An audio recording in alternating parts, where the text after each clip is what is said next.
Ne reviens plus jamais ici, m'a dit mon fils après un déjeuner de famille, puis, le silence qui suivit ces mots fut plus violent que n'importe quel coup. Je restai figé sur le pas de la porte, ma main tremblante encore posée sur la poignée dorée que j'avais moi-même choisie 20 ans auparavant.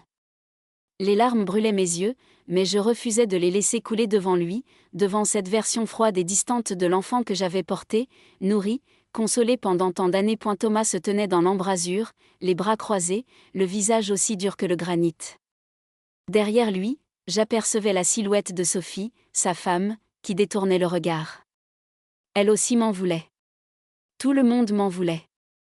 Ma propre famille s'était transformée en tribunal, et j'étais la coupable désignée, condamnée sans possibilité d'appel. Tout avait commencé 3 mois plus tôt, par un après-midi pluvieux de février. J'étais rentrée plus tôt que prévu de mon cours de yoga. La maison était silencieuse, trop silencieuse. Philippe, mon mari depuis 32 ans, aurait dû être à son travail. Son cabinet d'avocat fermait rarement avant 19 heures. Pourtant, sa voiture était garée dans l'allée. J'avais monté les escaliers sans bruit, porté par une intuition qui me glaçait le sang. Chaque marche craquait sous mes pas comme pour annoncer ma présence, mais personne ne semblait m'entendre. Arrivé devant la porte de notre chambre, j'avais entendu des rires. Des rires légers, complices, intimes. Des rires que je ne reconnaissais pas. Ou plutôt si, je les reconnaissais trop bien. C'étaient ceux de mon mari, mais transformés, rajeunis, libérés d'une manière qu'il n'avait plus avec moi depuis des années. Ma main avait poussé la porte avant que mon cerveau n'ait pu m'en empêcher. Et là, sur notre lit, sur les draps que j'avais changés le matin même, Philippe était enlacé avec une femme. Pas n'importe quelle femme. Céline. L'associée de son cabinet. Celle qu'il me présentait comme sa meilleure collaboratrice. Celle que j'avais invitée à dîner chez nous à plusieurs reprises. Celle qui me complimentait sur mes plats, qui me demandait mes recettes, qui jouait avec mes petits-enfants lors des fêtes de famille. Le choc fut tel que je ne pus même pas crier.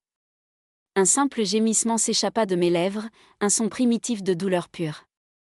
Ils se retournèrent d'un bond, le visage de Philippe passant de l'extase à la terreur en une fraction de seconde. Céline poussa un cri aigu et tira le drap sur elle, comme si cette pudeur tardive pouvait effacer ce que je venais de voir. Je ne me souviens pas d'avoir quitté la pièce. Mes jambes m'avaient porté jusqu'à ma voiture, et je m'étais retrouvée à rouler sans but, les larmes inondant mon visage, rendant ma vision floue et dangereuse. Je finis par me garer sur le parking d'un supermarché, où je restai prostrée pendant des heures, incapable de penser, de ressentir autre chose que cette douleur déchirante qui me coupait le souffle. Les appels de Philippe commencèrent 1 heure après mon départ. 10, 20, 30 appels. Je les ignorais tous. Puis vinrent les messages. Des excuses pathétiques, des justifications misérables, des promesses creuses. Il parlait d'erreurs, de moments d'égarement, de crise de la cinquantaine. Comme si 30 ans de mariage pouvaient s'effacer derrière ces mots vides de sens. Je rentrais à la maison tard dans la nuit. Philippe m'attendait dans le salon, le visage ravagé. Pour la première fois depuis des années, je le vis pleurer. Il se jeta à mes pieds, littéralement, s'agrippant à mes jambes comme un enfant perdu. Il me supplia de lui pardonner, jura que c'était la première fois, que cela ne s'était produit que 2 ou 3 fois, qu'il m'aimait toujours, que j'étais la seule femme de sa vie. Mais ces mots sonnaient faux à mes oreilles. Comment pouvais-je croire un homme qui venait de détruire toute la confiance que j'avais placée en lui? Comment pouvais-je accepter qu'il ait partagé notre intimité, notre lit, notre vie avec une autre femme?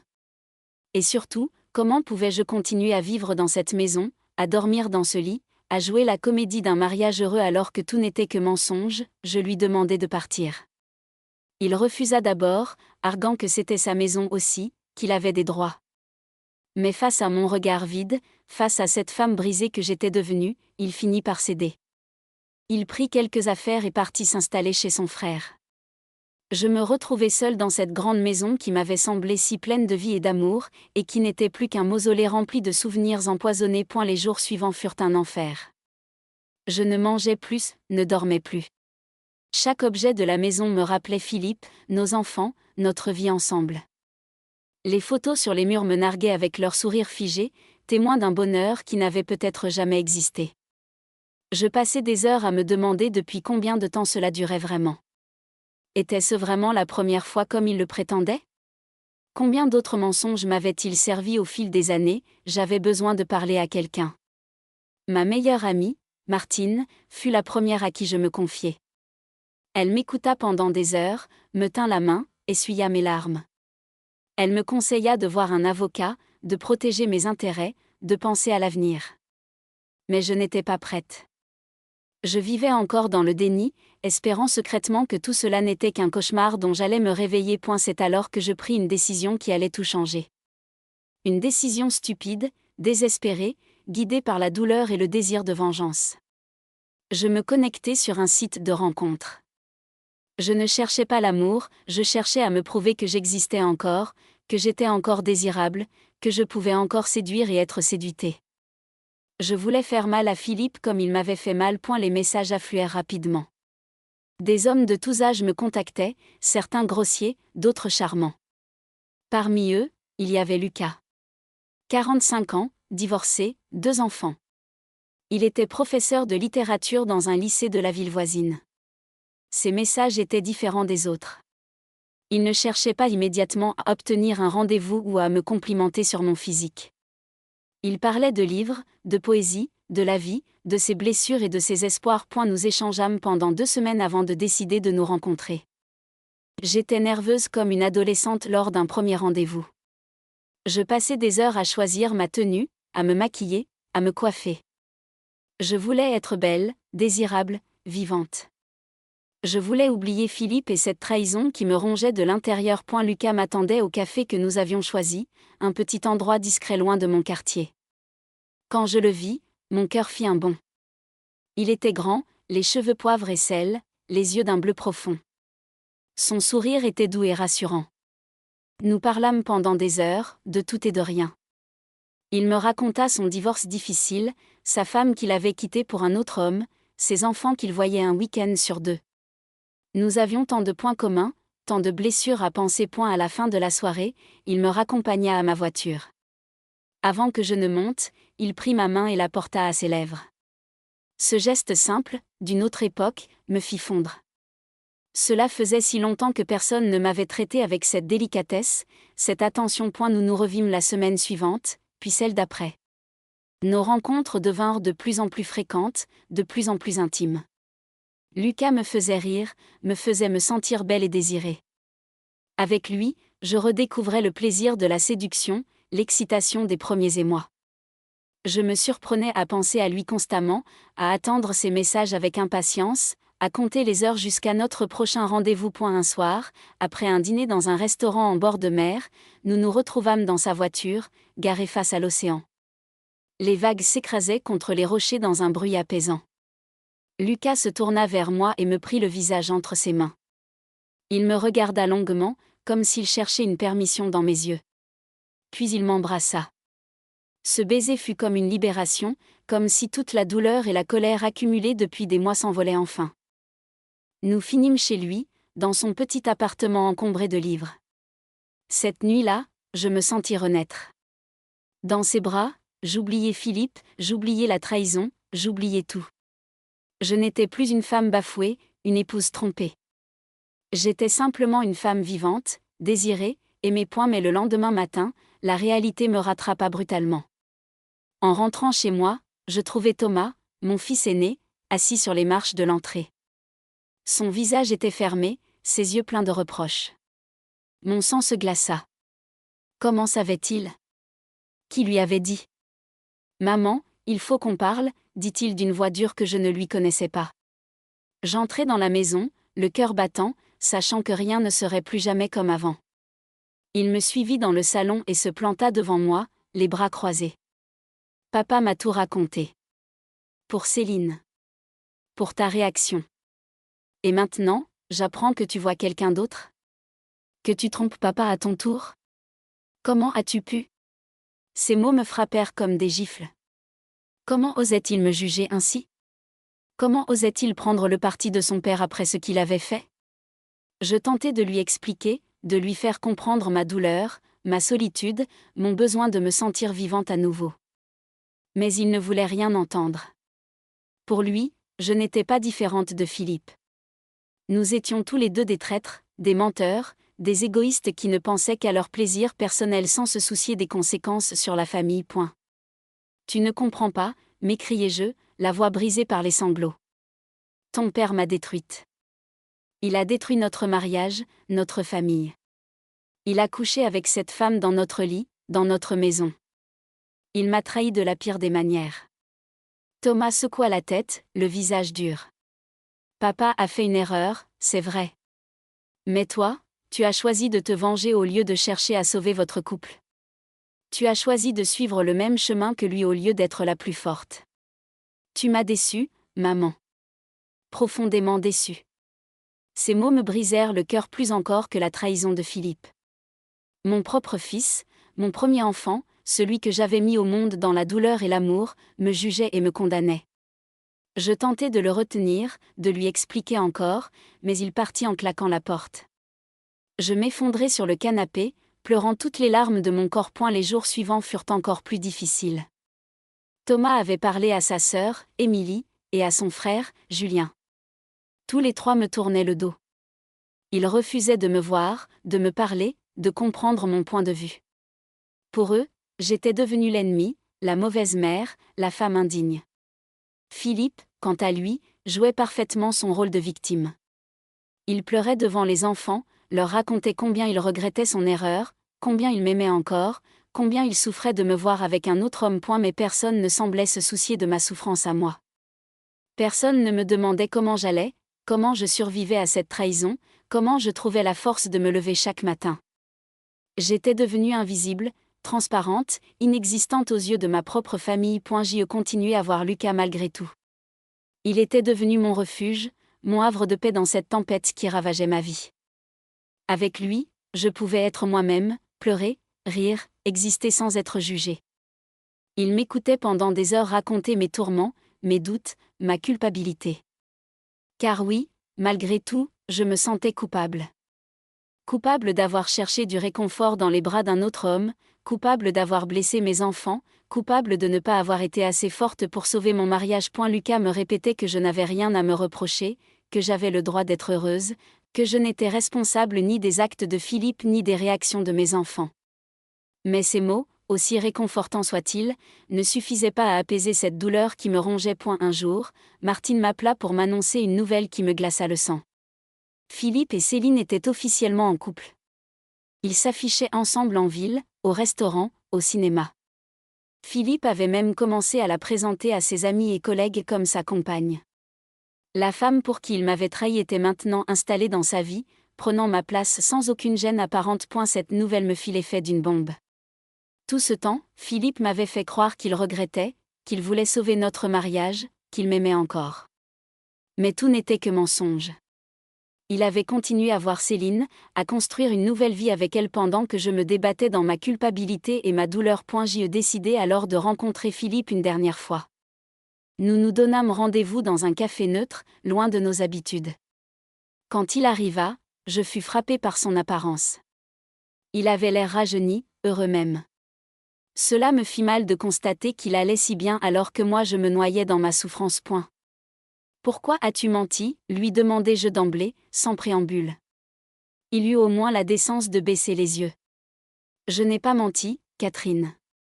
J'ai juste. Tu as juste quoi, le coupai-je, la voix tremblante de colère. Tu as juste continué à me faire croire que tu regrettais alors que tu poursuivais ta relation avec elle? Tu as juste monté nos enfants contre moi alors que tu étais le premier à me tromper? Tu as juste détruit notre famille pour une passade? Philippe soupira, passant une main lasse sur son visage. Ce n'est pas une passade, Catherine. J'aime Céline. Je n'avais pas prévu que cela arrive, mais c'est arrivé. Elle me rend heureux d'une manière que je n'avais plus ressentie depuis des années. Ces mots me transpercèrent le cœur comme des lames. Et moi, murmurai-je. Qu'est-ce que je suis devenue dans tout ça? Une erreur de jeunesse? 32 ans de mariage effacés comme ça, d'un revers de la main? Il secoua la tête. Tu sais bien que ce n'est pas si simple. Notre mariage était mort depuis longtemps, Catherine. Nous ne nous parlions plus, nous ne nous touchions plus. Nous vivions côte à côte comme deux étrangers. Tu le sais aussi bien que moi. J'eus envie de crier que c'était faux, que je l'aimais encore, que j'avais tout fait pour maintenir notre couple à flot. Mais au fond de moi, je savais qu'il avait raison. Notre mariage s'était étiolé avec les années, rongé par la routine, les non-dits, les rancœurs accumulées. Dis-nous dans les commentaires de quelle ville tu regardes cette vidéo. Et si cette histoire te touche, abonne-toi maintenant à notre chaîne pour ne manquer aucune de nos histoires bouleversantes. Chaque semaine, nous partageons des récits de vie qui touchent le cœur et font réfléchir. Rejoins notre communauté grandissante et active la cloche de notification pour être prévenu en premier de nos nouvelles publications. Ton abonnement nous aide énormément à continuer de partager ces histoires avec le monde entier. Et les enfants, demandai-je, changeant de sujet. Pourquoi leur as-tu raconté que j'étais la méchante dans cette histoire? Pourquoi ne leur as-tu pas dit la vérité sur ta relation avec Céline? Philippe eut l'air gêné. Je ne leur ai rien raconté de tel. Je leur ai simplement dit que nous avions tous les deux fait des erreurs, que notre couple était en difficulté. Mensonge, m'écriai-je, attirant l'attention des autres clients. Thomas m'a clairement dit que tu lui avais raconté ta version des faits, en te positionnant comme la victime. Tu as manipulé nos enfants pour qu'ils se retournent contre moi. Philippe se leva brusquement, le visage rouge de colère. Je n'ai manipulé personne. Si les enfants te jugent, c'est parce qu'ils ont vu comment tu as réagi. Au lieu de chercher à sauver notre mariage, tu es allé te jeter dans les bras du premier homme venu. Tu penses vraiment que c'est comme ça qu'on règle les problèmes? Je me levai à mon tour, tremblante de rage. Comment oses-tu? Comment oses-tu me faire la morale alors que c'est toi qui as détruit notre famille en me trompant? J'ai cherché du réconfort, c'est vrai. Mais contrairement à toi, je ne t'ai pas trahi pendant notre mariage. Je ne t'ai pas menti pendant des mois, peut-être des années. Nous nous affrontâmes du regard pendant de longues secondes, deux étrangers qui s'étaient autrefois promis de s'aimer pour toujours. Puis Philippe se rassit, soudain épuisé. Qu'est-ce que nous sommes devenus, Catherine? Comment en sommes-nous arrivés là? Je me rassis également, sentant toute ma colère se transformer en une profonde tristesse. Je ne sais pas, murmurai-je. Je ne sais vraiment pas. Nous restâmes silencieux un long moment, chacun plongé dans ses pensées. C'est Philippe qui reprit la parole en premier. Je pense que nous devrions divorcer. Nous ne pouvons pas continuer comme ça, à nous déchirer, à rendre nos enfants malheureux. Il est temps de tourner la page et de passer à autre chose.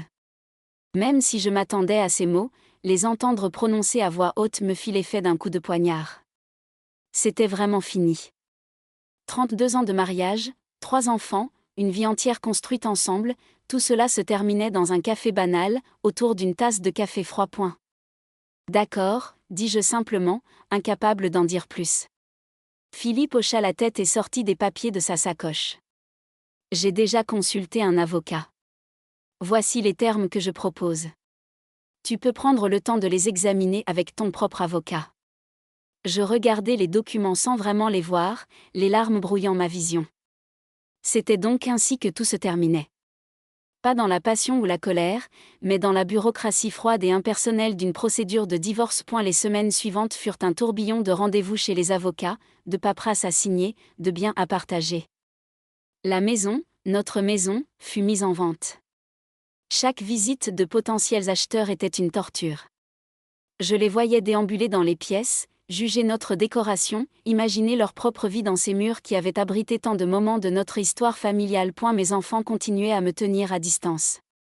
Émilie accepta enfin de me voir, mais nos échanges restaient froids et superficiels. Elle m'en voulait toujours, même si elle essayait de le cacher. Julien, mon plus jeune, oscillait entre la colère et la tristesse. Il me reprochait d'avoir détruit la famille, de ne pas avoir tout fait pour sauver le mariage. Quant à Thomas, il refusait toujours de me parler. Lucas resta à mes côtés durant toute cette période difficile. Il fut mon roc, mon soutien, ma raison de continuer. Mais notre relation commença à se fissurer sous le poids de mes problèmes. Je n'étais plus la femme légère et enjouée qu'il avait rencontrée. J'étais devenue amère, triste, constamment préoccupée par mes soucis familiaux. Lucas fit preuve d'une patience infinie, mais je sentais que je l'épuisais petit à petit. Un soir, alors que nous dînions chez lui, il prit ma main et me dit doucement « Catherine, je t'aime. Mais je pense que tu as besoin de temps pour toi, pour régler tes problèmes, pour guérir. Cette relation est peut-être arrivée trop tôt dans ta vie. » Ces mots, bien que prononcés avec tendresse, me brisèrent le cœur. J'allais perdre Lucas aussi. J'allais me retrouver seule, sans mari, sans enfant qui me parle, sans l'homme qui m'avait aidé à me sentir vivante à nouveau. Je ne cherchais pas à le retenir. Il avait raison. Je n'étais pas prête pour une nouvelle relation. J'avais besoin de faire mon deuil de mon mariage, de reconstruire ma relation avec mes enfants, de me retrouver moi-même avant de pouvoir aimer quelqu'un d'autre. Nous nous séparâmes en bons termes, avec la promesse de rester amis, même si nous savions tous les deux que nous ne nous reverrions probablement jamais. Et la solitude qui suivit fut écrasante. Pour la première fois de ma vie, je me retrouvais vraiment seule. Plus de mari, plus d'enfants à la maison, plus d'amants pour me réconforter. Juste moi, mes pensées, et cette douleur qui refusait de partir. Je touchais le fond. Il y eut des jours où je ne trouvais plus la force de me lever, où je restais au lit à pleurer, à ressasser le passé, à me demander où tout avait dérapé. Ce fut Martine qui me sauva. Elle débarqua un matin chez moi, prit les choses en main, et m'obligea littéralement à réagir. Elle m'inscrivit à un groupe de parole pour personnes divorcées, me traîna à des cours de sport, m'emmena au cinéma, au théâtre, en balade. Petit à petit, je commençais à remonter la pente. Les rencontres avec d'autres personnes qui vivaient des situations similaires m'aidèrent à réaliser que je n'étais pas seule, que d'autres avaient survécu à des trahisons similaires et s'en étaient remis. J'y commençais à voir une thérapeute. Les séances furent douloureuses, me forçant à affronter des vérités que j'avais longtemps refusé de voir. Oui, mon mariage était mort depuis longtemps. Oui, Philippe et moi avions tous les deux notre part de responsabilité dans cet échec. Oui, je m'étais précipitée dans les bras de Lucas pour de mauvaises raisons, pour me venger, pour me prouver que j'existais encore. Et oui, j'avais blessé mes enfants en agissant ainsi. Mais je commençais aussi à accepter que je n'étais pas un monstre. J'étais une femme blessée qui avait réagi avec ses tripes plutôt qu'avec sa tête. J'avais fait des erreurs, certes, mais je n'étais pas la seule coupable dans cette histoire. Philippe avait sa part de responsabilité, et nos enfants, dans leur colère et leur jugement hâtif, avaient refusé de voir ma douleur et ma souffrance. 6 mois après le début de la procédure de divorce, la maison fut enfin vendue. Je dus quitter ce lieu chargé de souvenirs pour emménager dans un petit appartement en centre-ville. Le déménagement fut éprouvant. Trier toutes nos affaires, décider de ce que je gardais et de ce que je laissais à Philippe, emballer des années de vie commune dans des cartons. Chaque objet me ramenait à un souvenir, heureux ou douloureux. Le jour du déménagement, Émilie vint m'aider. Ce fut un moment étrange, doux amer. Nous ne parlâmes pas beaucoup, mais sa simple présence me réconforta. En fin d'après-midi, alors que nous faisions une pause café entourée de cartons, elle me prit la main et dit simplement : « Je suis désolée, maman. J'ai été dure avec toi. » Je ne comprenais pas, je serrai sa main en retour, les larmes aux yeux. « Je sais, ma chérie. Moi aussi je suis désolée. » Ce fut un premier pas vers la réconciliation. Petit à petit, Émilie et moi reprîmes contact. Nos échanges restaient prudents, comme si nous marchions sur des œufs, mais ils existaient. Julien finit aussi par me recontacter. Il me demanda de venir dîner chez lui et me présenta sa nouvelle petite amie. Ce fut un moment doux et émouvant, même si je sentais encore une certaine retenue de sa part. Thomas, quant à lui, restait inflexible. Il refusait toujours de me voir ou de me parler. Sophie, sa femme, m'envoyait parfois des nouvelles des enfants par message, mais sans plus. J'avais perdu mon fils aîné, et cette perte me pesait chaque jour un peu plus. Mon nouvel appartement devint peu à peu un refuge, un espace qui n'appartenait qu'à moi. Je le décorais à mon goût, sans avoir à tenir compte des préférences de Philippe. Je m'inscrivis à des cours de peinture, une passion que j'avais abandonnée depuis des années. Je me fis de nouveaux amis, des femmes de mon âge qui, comme moi, traversaient ou avaient traversé des divorces difficiles. Le divorce fut prononcé 1 an après la découverte de la liaison de Philippe. Ce jour-là, assise dans le bureau froid du juge, entourée d'avocats en costume, j'eus l'impression de tourner définitivement une page de ma vie. Philippe et moi ne nous regardâmes même pas. Nous étions devenus des étrangers, liés seulement par nos enfants et quelques papiers administratifs. En sortant du tribunal, je me sentis étrangement légère. C'était fini. Vraiment fini. Je n'étais plus Madame Catherine Moreau. J'étais redevenue Catherine Durand, la jeune fille que j'avais été avant de rencontrer Philippe. Cette pensée me fit sourire malgré moi. Les mois passèrent. Je m'installai dans ma nouvelle vie de femme divorcée. Ce ne fut pas facile, loin de là. Il y eut des moments de solitude intense, des nuits blanches à pleurer sur ce que j'avais perdu. Mais il y eut aussi des moments de joie, de liberté, de découverte de moi-même. Je partis en voyage seule pour la première fois de ma vie, en Italie, et ce fut une révélation. Je pouvais faire ce que je voulais, quand je voulais, sans avoir à rendre de compte à personne. Émilie et Julien redevinrent peu à peu présents dans ma vie. Les repas de famille reprirent, même si Thomas brillait par son absence. Je rencontrai la nouvelle compagne de Julien et nous nous entendîmes bien. Émilie m'annonça qu'elle était enceinte, et cette nouvelle me remplit d'une joie immense. J'allais devenir grand-mère pour la 4e fois. La vie continuait, malgré tout, mais l'absence de Thomas me pesait toujours autant. Je pensais à lui chaque jour, me demandant comment il allait, ce qu'il faisait, si ses enfants grandissaient bien. Sophie m'envoyait parfois des photos par message, mais ces images ne faisaient qu'accentuer mon manque. Je voyais mes petits-enfants grandir sans pouvoir être présente dans leur vie, et cette pensée me brisait le cœur. Un jour, 2 ans après le divorce, je reçus un appel de Sophie. Sa voix était tremblante, chargée d'émotion. Thomas avait eu un accident de voiture. Rien de grave, mais suffisamment sérieux pour qu'il soit hospitalisé quelques jours. Mon sang ne fit qu'un tour. Je me précipitai à l'hôpital sans même réfléchir, mue par cet instinct maternel qui ne s'était jamais éteint malgré notre rupture. Quand j'arrivai dans sa chambre, Thomas était allongé sur le lit, le bras dans le plâtre, le visage marqué par quelques ecchymoses. Sophie était à ses côtés, tenant sa main. Quand ils me virent, un silence pesant s'installa. Thomas détourna le regard, la mâchoire serrée. Je restai figée sur le seuil, ne sachant que faire ou dire. Ce fut Sophie qui brisa le silence. « Merci d'être venue, Catherine. » Sa voix était douce, sans animosité. Elle se leva et me fit signe de prendre sa place. « Je vais chercher un café. Vous avez besoin de parler tous les deux. » Elle sortit avant que Thomas ne puisse protester, me laissant seule avec mon fils. Je m'approchai lentement du lit, comme si je marchais sur du verre. « Thomas, commençai-je, mais les mots se coincèrent dans ma gorge. Que pouvais-je dire ? 2 ans de silence ne pouvaient se combler en quelques phrases. Mon fils continuait à regarder par la fenêtre, refusant de croiser mon regard. « Tu n'aurais pas dû venir, dit-il finalement, la voix dure. Ces mots me transpercèrent, mais je refusai de partir. Tu es mon fils. Crois-tu vraiment que je pourrais apprendre que tu es à l'hôpital et ne pas venir ? Il tourna enfin la tête vers moi, et je fus frappée par la douleur que je lus dans ses yeux. Tu n'as pas été là pour moi pendant 2 ans. Pourquoi commencer maintenant ? Parce que tu ne voulais pas de moi dans ta vie, m'écriai-je, incapable de retenir plus longtemps mes émotions. Tu m'as mise à la porte, tu as refusé tous mes appels, tous mes messages. J'ai respecté ton choix même si cela me déchirait chaque jour un peu plus.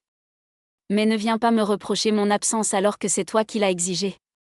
Thomas ferma les yeux, et je vis une larme couler sur sa joue. Tu as détruit notre famille, maman. Tu as détruit l'image que j'avais de toi, de papa, de notre vie ensemble. Comment voulais-tu que je réagisse ? Sa voix s'était brisée, révélant enfin la vulnérabilité cachée derrière sa colère. Je m'assis sur le bord du lit, osant enfin poser ma main sur la sienne. Thomas, mon chéri. Notre famille n'était pas parfaite. Ton père et moi avons fait des erreurs, beaucoup d'erreurs. Mais cela ne veut pas dire que tout ce que nous avons vécu ensemble était faux. L'amour que j'ai pour toi, pour tes frères et sœurs, n'a jamais changé. Même dans mes pires moments, même quand j'ai fait des choix stupides, vous avez toujours été ma priorité. Il me regarda enfin, vraiment, pour la première fois depuis 2 ans. Mais pourquoi, maman ? Pourquoi n'as-tu pas essayé de sauver ton mariage avec papa ? Pourquoi es-tu partie avec cet homme alors que papa te suppliait de rester ? Sa voix était celle d'un enfant blessé, pas d'un homme de 35 ans. Je respirai profondément, sachant que ce moment était crucial. Parce que ton père avait déjà détruit notre mariage bien avant que je ne rencontre Lucas. Ce que tu ne sais pas, ce que personne ne sait vraiment, c'est que la liaison de ton père avec Céline n'était pas une erreur isolée. Quand j'ai confronté Céline après la découverte, elle m'a avoué qu'ils se voyaient depuis presque 2 ans. 2 ans, Thomas. 2 ans pendant lesquels ton père me mentait, rentrait tard le soir en prétextant le travail, me disait qu'il m'aimait alors qu'il construisait une vie parallèle avec une autre femme. Thomas ouvrit grand les yeux, visiblement choqué. 2 ans ? Papa a dit que c'était arrivé 2 ou 3 fois seulement. Je ris amèrement. Ton père t'a menti. Comme il m'a menti pendant toutes ces années. Quand je l'ai découvert avec Céline dans notre lit, ce n'était pas un accident, ce n'était pas une faiblesse passagère.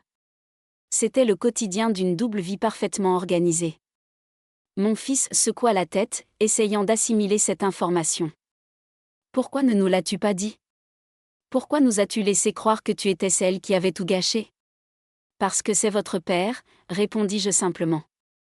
Malgré tout ce qu'il m'a fait, je ne voulais pas détruire l'image que vous aviez de lui. Je ne voulais pas que vous le haïssiez comme j'aurais pu vous pousser à le faire. Vous aviez déjà assez souffert de notre séparation sans que j'en rajoute en vous déballant tous les détails sordides de sa trahison. Thomas resta silencieux un long moment, digérant mes paroles. Et cet homme, Lucas ? Tu l'aimais vraiment ou c'était juste pour te venger de papa ? Cette question me fit mal car elle touchait une vérité que j'avais mis longtemps à accepter. Au début, je ne sais pas vraiment pourquoi j'ai cherché à le rencontrer. J'étais perdue, blessée, en colère. Je voulais me prouver que j'existais encore, que je n'étais pas juste une femme bafouée et pathétique. Mais avec le temps, oui, j'ai développé des sentiments pour lui. Il m'a écoutée, comprise, il m'a fait me sentir vivante à nouveau. Était-ce de l'amour ? Je ne sais pas. Mais c'était réel, et c'était important pour moi à ce moment-là. Où est-il maintenant ? Demanda Thomas. Nous nous sommes séparés il y a longtemps. Il avait raison de dire que je n'étais pas prête pour une nouvelle relation. J'avais trop de choses à régler, trop de blessures à guérir. Ces 2 dernières années, j'ai travaillé sur moi, j'ai appris à vivre seule, à m'aimer à nouveau. Ce n'était pas facile, surtout sans vous, mes enfants. Mais j'y suis arrivée. Thomas prit ma main dans la sienne, celle qui n'était pas plâtrée. Ce geste simple me bouleversa au point que je ne pus retenir mes larmes. Je suis désolée, maman. Je suis désolée de t'avoir jugée si durement sans connaître toute l'histoire. Je suis désolée de t'avoir chassée de ma vie, de t'avoir empêché de voir tes petits-enfants. Sa voix se brisa et il se mit à pleurer aussi. Tu m'as tellement manqué. Je me penchai et le serrai dans mes bras, aussi fort que son état le permettait. Nous pleurâmes ensemble, libérant 2 années de douleur, de colère, de frustration et de manque. C'était comme si un barrage s'était rompu en nous, laissant enfin s'écouler toutes ces émotions retenues. Quand Sophie revint avec les cafés, elle nous trouva enlacés, pleurant et riant à la fois. Elle sourit, les yeux brillants de larmes. Il était temps, dit-elle simplement en posant les cafés sur la table de chevet. Les jours suivants furent un tourbillon d'émotions. Thomas sortit de l'hôpital et insista pour que je vienne chez lui. Je retrouvai mes petits-enfants, Lucas et Emma, qui avaient tellement grandi. Au début, ils furent timides avec moi, ne me reconnaissant pas vraiment. Mais petit à petit, avec des histoires, des jeux et beaucoup de câlins, nous retissâmes des liens. Thomas me raconta que son accident lui avait fait prendre conscience de la fragilité de la vie. En une fraction de seconde, tout pouvait basculer. Il avait eu peur de mourir sans m'avoir revu, sans m'avoir dit combien il regrettait notre rupture. Cette prise de conscience l'avait poussé à réévaluer ses priorités et ses jugements. Et elle me parla aussi de son père. Philippe et Céline s'étaient mariés 6 mois auparavant. Le mariage avait été discret, intime, sans grand faste. Thomas y était allé par obligation, mais il me confia qu'il ne se sentait pas à l'aise avec cette nouvelle configuration familiale. Céline essayait d'être gentille avec tout le monde, mais elle ne pouvait pas remplacer la mère qu'il avait connue, la femme qui avait élevé ses enfants, qui connaissait chaque détail de leur vie. Papa a l'air heureux, dit Thomas un jour alors que nous buvions un thé dans son jardin. Mais je ne peux pas m'empêcher de penser au prix qu'il a payé pour ce bonheur. Il t'a perdu, il a failli nous perdre nous aussi. Valait-ce vraiment la peine ? Je haussai les épaules. Ton père a fait ses choix, comme j'ai fait les miens. Nous ne pouvons pas revenir en arrière. Tout ce que nous pouvons faire, c'est avancer et essayer d'être heureux malgré tout. Thomas hocha la tête pensivement. Tu es quelqu'un d'autre, tu sais? Depuis ton divorce, tu as changé. Tu sembles plus forte, plus indépendante. Je souris. J'ai appris à vivre pour moi, pas pour quelqu'un d'autre. J'ai découvert qui j'étais vraiment en dehors de mon rôle d'épouse et de mère. Ce n'était pas facile, mais c'était nécessaire. Les semaines passèrent et notre relation se renforça. Thomas m'invitait régulièrement à dîner, les enfants venaient dormir chez moi le week-end. Je retrouvais ma place de grand-mère, de mère, de confidente. Émilie et Julien furent ravis de nous voir réconciliés. Les repas de famille redevinrent complets, joyeux, même si l'absence de Philippe laissait un vide étrange. Un jour, 6 mois après notre réconciliation, Thomas m'appela pour me proposer de déjeuner ensemble, juste tous les deux. J'acceptai avec joie, heureuse de ces moments privilégiés avec mon fils. Nous nous retrouvâmes dans un petit restaurant que nous aimions, celui où nous allions quand il était adolescent. Le repas se passa bien, nous parlâmes de tout et de rien, de son travail, de mes cours de peinture, des enfants. Puis, au moment du dessert, Thomas prit un air sérieux. « Maman, il faut que je te dise quelque chose. » Mon cœur se serra. Que pouvait-il encore y avoir? J'ai revu papa la semaine dernière, commença-t-il. Nous avons eu une longue discussion. Je lui ai parlé de notre réconciliation, et je lui ai aussi fait part de ce que tu m'avais dit à l'hôpital. Sur la durée de sa liaison avec Céline, sur ses mensonges. Je sentis mon estomac se nouer. Où voulait-il en venir? Papa a nié au début, comme toujours. Mais j'ai insisté. Je lui ai dit que je méritais la vérité, que nous méritions tous la vérité. Finalement, il a craqué.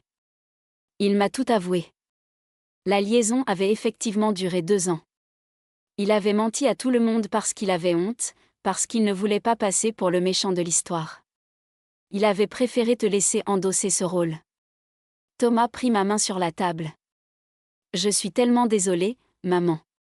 Désolée de ne pas t'avoir cru, désolée de t'avoir jugé, désolée de t'avoir mise à la porte ce jour-là.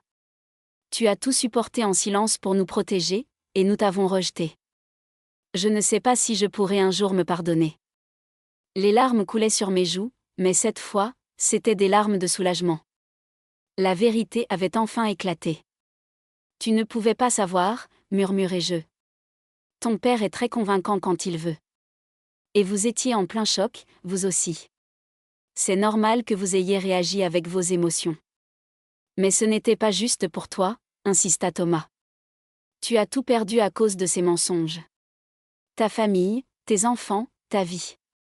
Pendant que lui reconstruisait tranquillement avec Céline, tu te battais seul dans ton coin. Je séchais mes larmes et souris à travers mes pleurs. Mais regarde où nous en sommes aujourd'hui. Nous sommes réunis, nous nous parlons, nous nous aimons. C'est ce qui compte, non? Thomas hocha la tête mais je voyais qu'il était encore troublé. Il y a autre chose, dit-il après un moment d'hésitation. Papa et Céline ont des problèmes. Leur couple bat de l'aile. Apparemment, Céline le trompe avec quelqu'un du cabinet. Papa vient de le découvrir et il est anéanti. L'ironie de la situation ne m'échappa pas. Philippe vivait maintenant ce que je avais vécu il y a 3 ans. La trahison, la douleur, l'humiliation. Je ne pus m'empêcher de ressentir une certaine satisfaction, même si je savais que ce n'était pas très charitable de ma part. Que va-t-il faire? Demandai-je. Thomas haussa les épaules. Il ne sait pas. Il est perdu. Il m'a demandé conseil, tu imagines? Moi qui ne suis même pas capable de gérer mes propres émotions. Et qu'est-ce que tu lui as dit? Je lui ai dit qu'il récoltait ce qu'il avait semé. Que la trahison appelle la trahison. Que peut-être, cette fois, il comprendrait ce que tu as ressenti quand tu l'as découvert avec Céline. Thomas me regarda droit dans les yeux. Était-ce cruel de ma part? Je réfléchis un instant. Non, c'était honnête. Ton père a besoin d'affronter les conséquences de ses actes. Il a détruit notre mariage pour être avec Céline, et maintenant Céline le trahit à son tour.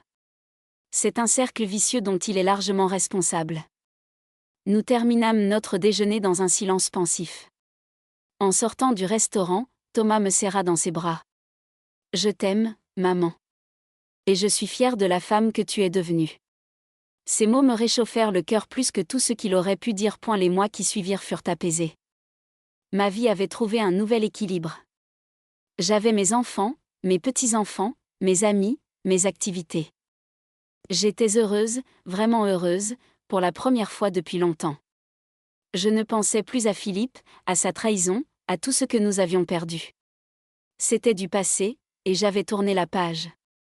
Un jour d'automne, alors que je me promenais dans le parc près de chez moi, je tombais nez à nez avec Philippe. Nous ne nous étions pas vus depuis le divorce, 3 ans auparavant. Il avait vieilli. Ses cheveux étaient devenus complètement gris, son visage était marqué par la fatigue et le stress. Il semblait avoir perdu toute cette arrogance qui le caractérisait autrefois. Catherine, dit-il simplement, l'air surpris et gêné.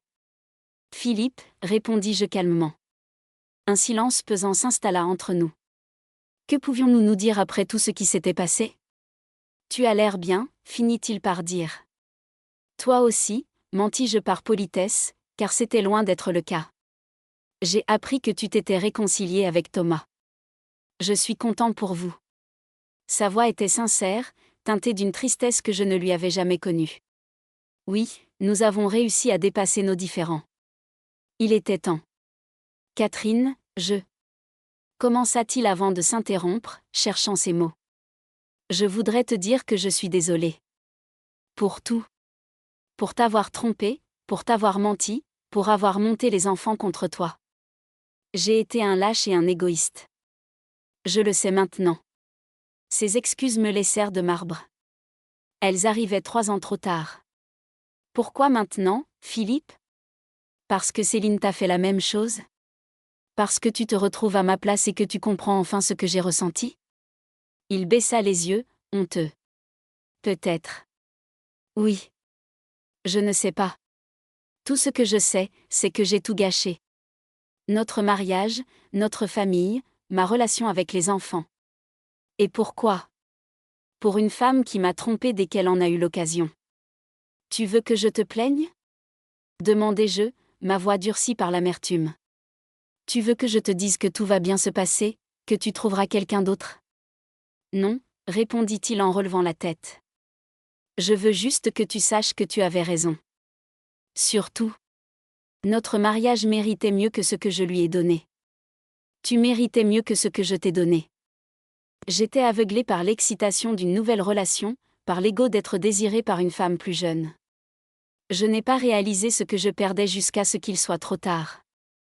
Ces mots auraient pu me toucher il y a quelques années. Mais aujourd'hui, ils me laissaient indifférente. Je te souhaite de trouver la paix, Philippe. Vraiment. Mais je ne peux pas te pardonner. Pas maintenant, peut-être jamais. Tu as détruit trop de choses, blessé trop de gens. Les excuses ne suffisent pas à réparer tout ça.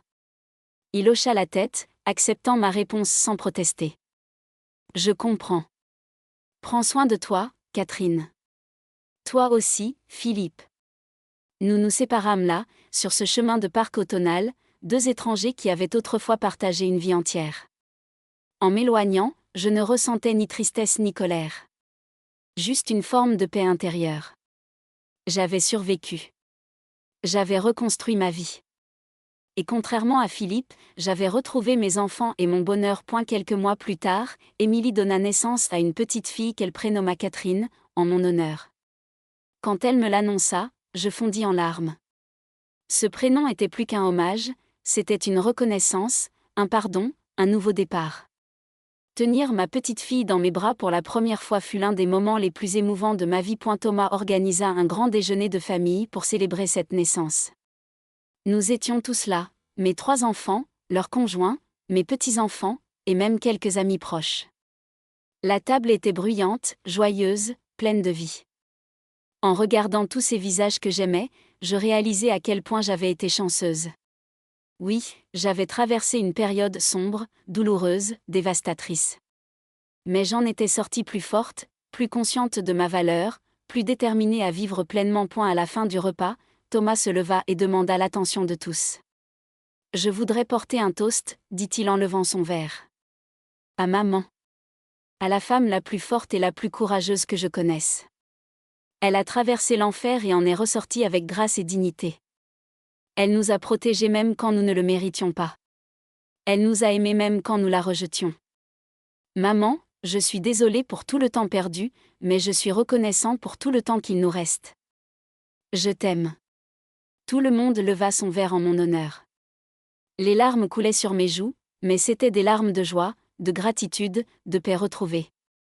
Je vous aime tous, dis-je simplement, la voix brisée par l'émotion. Vous êtes ma raison de vivre, ma force, mon bonheur. Merci d'être là. Merci de m'avoir donné une seconde chance. Émilie se leva et vint m'embrasser, suivie de Julien, puis de Thomas.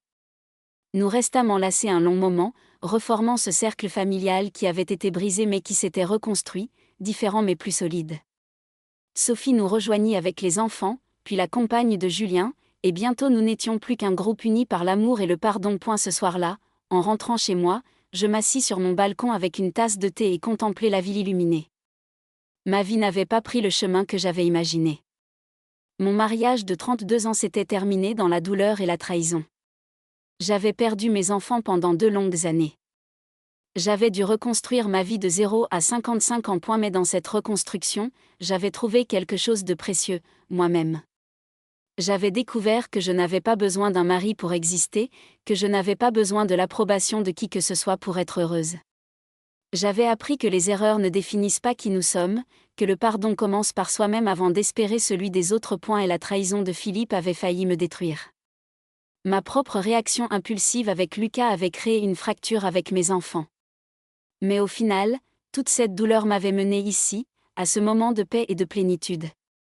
Je ne regrettais rien car chaque épreuve m'avait forgé, chaque larme m'avait purifié, chaque jour seul m'avait appris à m'aimer. Je pensais à Philippe, quelque part dans la ville, probablement seul lui aussi, probablement en train de ruminer ses regrets.